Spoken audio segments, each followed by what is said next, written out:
یہ وہ زمانہ تھا جب انسان حضرت آدم علیہ السلام کی نسل سے زمین پر پھیل چکے تھے، لیکن وقت کے ساتھ ساتھ وہ اپنے رب کو بھول گئے اور بت پرستی میں ڈوب گئے۔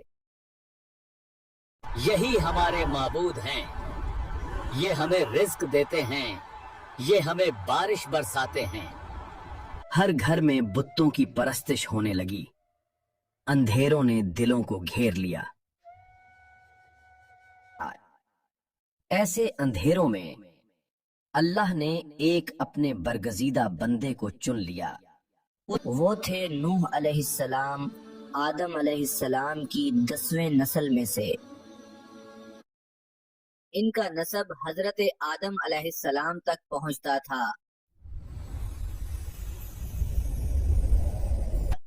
اللہ نے انہیں نبوت کے تاج سے سرفراز فرمایا۔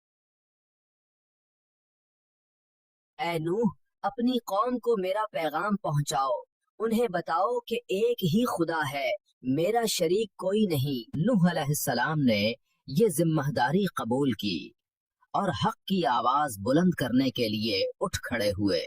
یہ نیا دعوے دار آیا ہے، کہتا ہے صرف ایک خدا ہے۔ لیکن نوح علیہ السلام جانتے تھے کہ یہ سفر آسان نہ ہوگا۔ قوم اپنی گمراہی میں مست تھی۔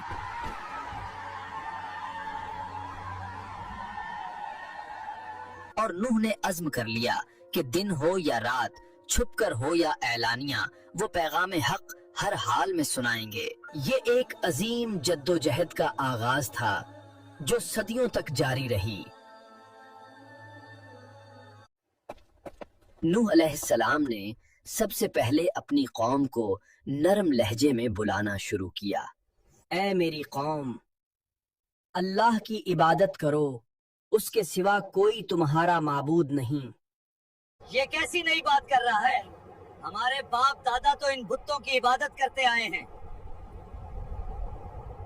نوح علیہ السلام اپنی پوری کوشش کرتے رہے، ہر طرح اپنی بات سمجھاتے رہے۔ میں تم سے کوئی بدلہ نہیں مانگتا، میرا اجر صرف اللہ کے پاس ہے۔ لیکن سرداروں کے کانوں پر جوں تک نہ رہیں گی۔ اے نوح، اگر تم سچے ہو تو ہمیں وہ عذاب دکھاؤ جس سے ڈراتے ہو۔ چند کمزور اور غریب لوگ ایمان لے آئے اور نوح علیہ السلام کے ساتھ ہو گئے۔ اے نبی خدا، ہم آپ کے ساتھ ہیں۔ کفار نے ایمان لانے والوں کا مذاق بنایا اور انہیں ذلیل کرنے کی کوشش کی۔ ہم کبھی تمہارے جیسے کمزوروں کے ساتھ ایک جگہ نہیں بیٹھیں گے۔ ایمان کی قیمت دولت یا مرتبہ نہیں، بلکہ صرف اللہ کی رضا ہے۔ قوم نے انکار کیا، لیکن نوح علیہ السلام کے دل میں یقین کی روشنی بجھی نہیں۔ یہ جدوجہد ابھی آغاز ہی میں تھی، لیکن مخالفت دن بہ دن بڑھتی جا رہی تھی۔ زمانہ گزرتا گیا اور آدم علیہ السلام کی اولاد میں شرک کی تاریکی پھیلنے لگی۔ یہ ہمیں برکت دے گا، یہ ہماری مشکلیں دور کرے گا۔ شرک نے ان کے گھروں کو گھیر لیا، اندھیروں نے ان کے دلوں کو جکڑ لیا۔ یہی ہمارے آبا کے معبود تھے، ان کے بغیر ہم کچھ نہیں۔ نسل در نسل یہ گمراہی منتقل ہوتی گئی۔ رات کی خاموشی میں بھی یہ اپنے باطل معبودوں کے سامنے جھکتے۔ اے ہمارے معبود، میرے بیٹے کو شفا دے دے۔ انہوں نے اپنے مال بھی ان بے جان پتھروں کے قدموں میں ڈال دیے۔ ہمارا سب کچھ یہی ہے۔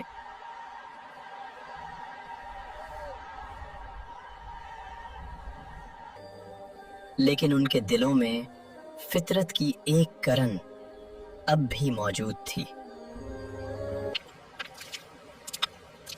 یہ سب سے بڑا ہوگا، یہ ہمیں طاقت دے گا۔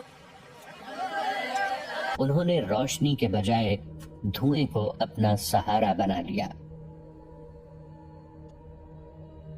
اندھیروں کے بیچ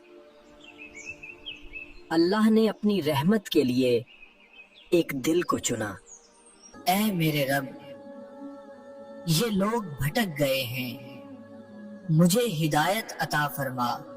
اے نوح، تم اللہ کے نبی ہو، اپنی قوم کو توحید کی طرف بلاؤ۔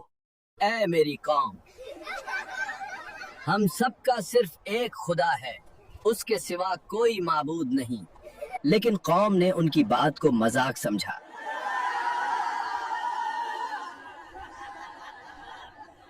انہوں نے دن رات اپنی قوم کو اللہ کی طرف بلایا۔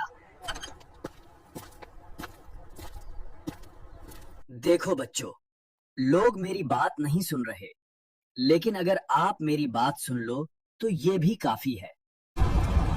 اگر یہ نوح کامیاب ہو گئے تو ہمارے معبود مٹ جائیں گے۔ یوں حضرت نوح علیہ السلام کی نبوت کا آغاز ہوا اور ایک نئی جد و جہد شروع ہوئی۔ اے میری قوم، ایک اللہ کی عبادت کرو، اسی میں تمہاری نجات ہے۔ لیکن سرداروں نے ان کی دعوت کو ہنسی میں اڑا دیا۔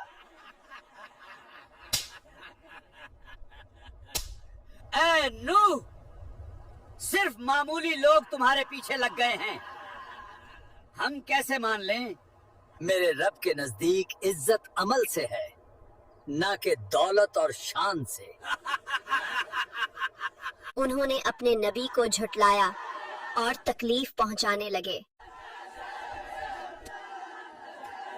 پروردگار، میری مدد فرما اور مجھے صبر عطا کر۔ رفتہ رفتہ چند دل ایمان کی روشنی سے روشن ہونے لگے۔ اللہ پر بھروسہ رکھو، وہ ہمیں ضائع نہیں کرے گا۔ یہ نوح ہمارے خداؤں کو برا کہتا ہے، اسے روکنا ہوگا۔ ایمان والوں کی تعداد کم تھی اور دشمنوں کی صفیں بڑی۔ میرا رب دیکھ رہا ہے، میرا سہارا صرف وہی ہے۔ اگر یہ نوح رکتے نہیں تو ہماری حکومت ختم ہو جائے گی۔ یوں حضرت نوح علیہ السلام کی دعوت کا آغاز ہوا اور صبر و ایمان کی جد و جہد شروع ہوئی۔